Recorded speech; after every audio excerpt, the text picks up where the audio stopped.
দেখেন, তরুণ নেতাদের অনেক কিছুকে আমরা অত সিরিয়াসলি নিচ্ছি না, কারণ এই তরুণরা তাদের এই তারুণ্যের কারণেই এত বড় একটা আন্দোলন সংগ্রামে তারা আমাদের পাশে ছিলেন। আমরা আশা করছি তারা আস্তে আস্তে তাদের ম্যাচুরিটি ডেভেলপ করবে।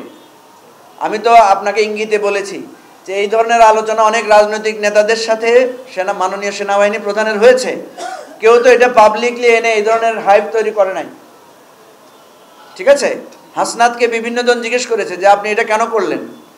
তিনি কাউকে বলেছেন যে উনি ইনসিকিউরিটি ফিল করে এটা করেছেন, কাউকে বলেছেন, আমি দেখেছি যে 2জন ইউটিউবার বা 3জন ইউটিউবারের একটা টক শোতে ওরা বলেছে যে হাসনাত তার যে কখন যেটাই কি করে সে তার ঠিক নাই, সে তার মনে হয়েছে এখন করা দরকার সে করেছে।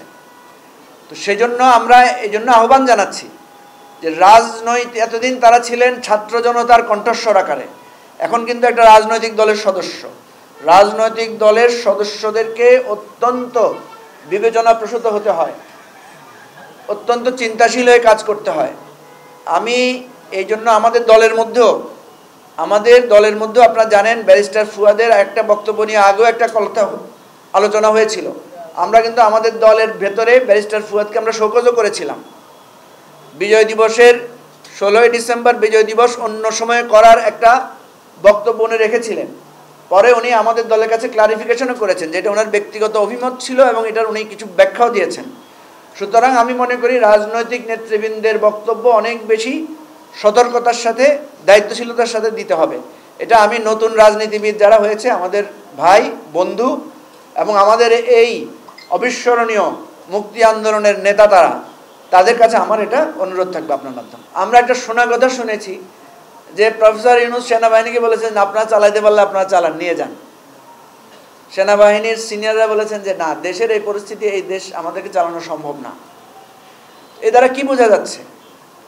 এই পরিস্থিতিতে দেশ এককভাবে কারো পক্ষে চালানো সম্ভব না। আমরা কিন্তু ডক্টর ইউনূসকে বলেছি যে আপনি একটা ভুল করেছেন, শুরু থেকে আপনি রাজনৈতিক দলগুলোর সাথে সমন্বয় না করে দেশ চালাতে চাইছিলেন, সেই কারণে আজকে অনেক জটিলতা তৈরি হয়েছে। তিনি সেটা অনুভব করেছেন এবং যার কারণে আজকে একটা জাতীয় ঐকমত্য কমিশন করা হয়েছে। আমরা বলছি যে এককভাবে কোনো পলিসি দিয়ে এই রাষ্ট্র এখন চলবে না। সেনাবাহিনী প্রধান কিন্তু বলেছেন যে উনার মাত্র 30,000 ফোর্স আছে, যাদেরকে পাঠাতে হবে আর আঠাতে হবে। উনি নিজেই বলেছেন যে আমরা কিন্তু কি বলেছেন উনি বলেছেন আমরা কিন্তু ক্লান্ত হয়ে গেছি। We had enough last 7 months, ওনার বক্তব্যটা এরকম ছিল। সো এখানে আমরা তো বুঝতে পারছি পুলিশ দিয়ে, বিজিবি দিয়ে, আর্মি দিয়ে এককভাবে দেশ চলবে না। আর্মিকে লাগবে, জনগণের সহযোগিতা লাগবে, রাজনৈতিক দলগুলোর ঐক্যবদ্ধতা লাগবে।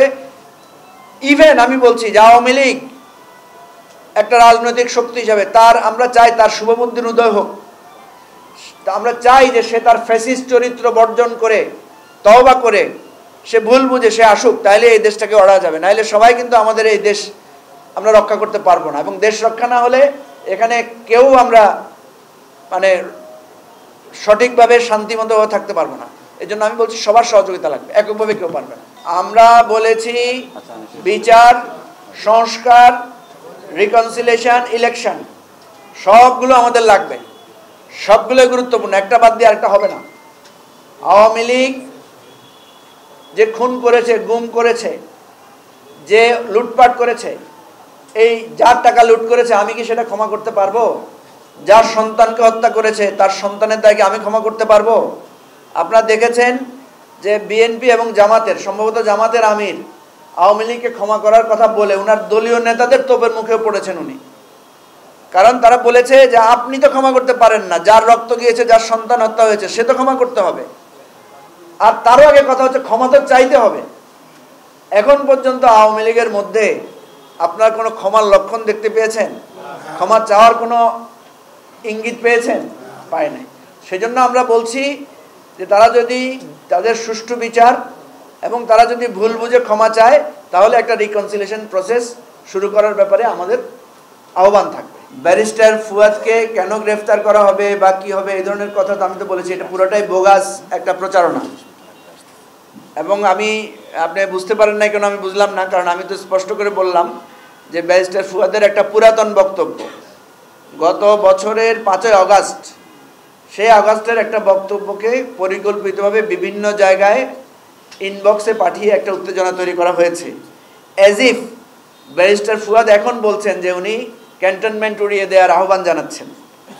এটা 2024 সালের 5ই আগস্টের একটা বিশেষ পরিস্থিতিতে একটা বিক্ষোভ সমাবেশ থেকে বলা, এটা বাংলাদেশের কোনো মিডিয়াতে সেভাবে প্রচারও হয় নাই। অথচ সেরকম একটা ফুটেজকে এখন এনে এটা এখনকার বক্তব্য বলে প্রচার করা হচ্ছে, এবং আমি দেখেছি অনেক রাজনীতিবিদ এটাকে এখনকার বক্তব্য ধরে নিয়ে আমাদের কাছে জানতে চেয়েছেন। আপনারা ভালো করে তাকালে দেখবেন ওখানে কিন্তু পাশে অ্যাডভোকেট তাজুল ইসলাম দাঁড়ানো আছেন, যিনি chief prosecutor of the international crime tribunal. উনি তো আমাদের দল থেকে পদত্যাগ করেছেন প্রায় আজকে 8 মাস 9 মাস হয়ে গেছে, প্রায় 6 মাসের মতো হয়ে গেছে। তাহলে উনি ওখানে দাঁড়ায় বক্তৃতা দিলেন কিভাবে? এটা তো বোঝাই যাচ্ছে এটা অনেক পুরানো। এবং সেখানে আমি নাই। কেন নাই আমি? কারণ আমি তখন জেলখানায়। তো এই ছবিটা, ফুটেজটা আপনারা এটার রিয়েল জায়গাটা খুঁজলে আপনারা পেয়ে যাবেন। সুতরাং এটা একটা মিথ্যা প্রোপাগান্ডা, এটা একটা অযথা উত্তেজনা সৃষ্টি করার চেষ্টা এবং ভয়ভীতি প্রদর্শনের চেষ্টা। এই জন্যই আমরা আজকে সংবাদ সম্মেলনের মাধ্যমে আপনাদের কাছে সেটা ক্লিয়ার করলাম। রাজনৈতিক দলগুলো সাধারণত আইনি আশ্রয় নেয় না, রাজনৈতিক দলগুলো জনগণের কাছে আশ্রয় নেয়। আমরা জনগণের, কালকে রাত্রে আমাকে অনেকে বলেছে যে ফুয়াদকে যদি গ্রেফতার করা হয় তাহলে আমরা রাজপথে নামতে চাই। ঢাকা বিশ্ববিদ্যালয় থেকে, বিভিন্ন কলেজ থেকে, ইভেন নারায়ণগঞ্জ থেকেও আমাকে একজন ফোন করে বলেছেন যে আমরা ঢাকার দিকে মার্চ করতে চাই। তাহলে দেখেন, এই ধরনের একটা বিভ্রান্তিকর তথ্য দিয়ে মানুষের মধ্যে উত্তেজনা তৈরি করা হচ্ছে।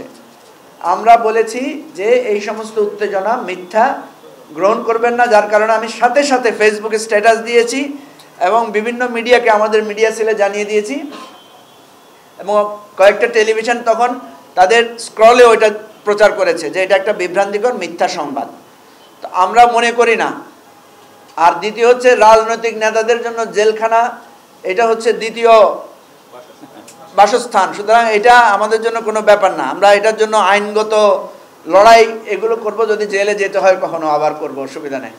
আজকে পরিকল্পিতভাবে সাধারণ ছাত্র জনতাকে সেনাবাহিনীর মুখোমুখি ঠেলে দেওয়া হয়েছে বা ঠেলে দেওয়ার চেষ্টা করা হচ্ছে। এই চেষ্টাটা শেখ হাসিনা 4 আগস্ট করেছিলেন, 5 আগস্টও করেছিলেন। পুলিশকে উনি মুখে ঠেলে দিয়েছেন, র্যাবকে জনগণের মুখে ঠেলে দিয়েছেন, বিজিবিকেও ঠেলে দেওয়ার চেষ্টা করেছেন, সেনাবাহিনীকেও জনগণের মুখোমুখি করার, ঠেলে দেওয়ার চেষ্টা করেছিলেন। কিন্তু আমরা জানি সেনাবাহিনী অ্যাজ এ প্রতিষ্ঠান এটা প্রতিহত করেছিল, প্রতিবাদ করেছিল এবং এটাতে সম্মত হয় নাই। শুধু এইবার না, স্বৈরাচারী এরশাদও চেষ্টা করেছিলেন সর্বশেষ তার গদি রক্ষার জন্য সেনাবাহিনীকে জনগণের মুখোমুখি করে দেওয়ার। সেই সময় আমরা দেখেছি অ্যাজ এ ইনস্টিটিউশন বাংলাদেশ সেনাবাহিনী কখনো জনগণের মুখোমুখি দাঁড়ায় নাই। সেনাবাহিনীকে ব্যবহার করার চেষ্টা করা হয়েছিল অতীতেও, কিন্তু প্রতিষ্ঠান হিসাবে সেনাবাহিনীকে কেউ জনগণের মুখোমুখি দাঁড় করানোর জন্য ব্যবহার করতে পারে নাই, বরং কখনো কখনো উল্টা হয়েছে। সেজন্য আমরা স্বনির্বন্ধভাবে অনুরোধ করব, এখানে সেনাবাহিনী, পুলিশ, বিজিবি, আনসার আর আমরা সাধারণ জনগণ সবাই মিলে আমরা কিন্তু এই বাংলাদেশের নাগরিক। আমরা কিন্তু এই দেশের আলো বাতাসে বেড়ে উঠেছি। আমরা সবারই, যিনি সেনাবাহিনীর সদস্য, ওনার 4টা ভাই থাকলে আর 4টা ভাই এই দেশমাতৃকারী মা বাবার সন্তান। সুতরাং ষড়যন্ত্র প্রাথমিকভাবে জয়ী হওয়ার একটা লক্ষণ দেখা দিতে পারে, ষড়যন্ত্র প্রাথমিকভাবে একটা উত্তেজনা তৈরি করতে পারে, কিন্তু চূড়ান্ত সময়ে ষড়যন্ত্র কখনো সফল হয় না। আমরা আওয়ামী লীগকে বারবার বুঝিয়েছিলাম। আপনারা জানেন এবি পার্টি একটা মধ্যপন্থী রাজনৈতিক দল। বাংলাদেশে মধ্যপন্থায় থাকা খুব কঠিন। আপনি মধ্যপন্থায় থাকলে আপনাকে কেউ না কেউ দালাল, কেউ না কেউ শত্রু মনে করবে।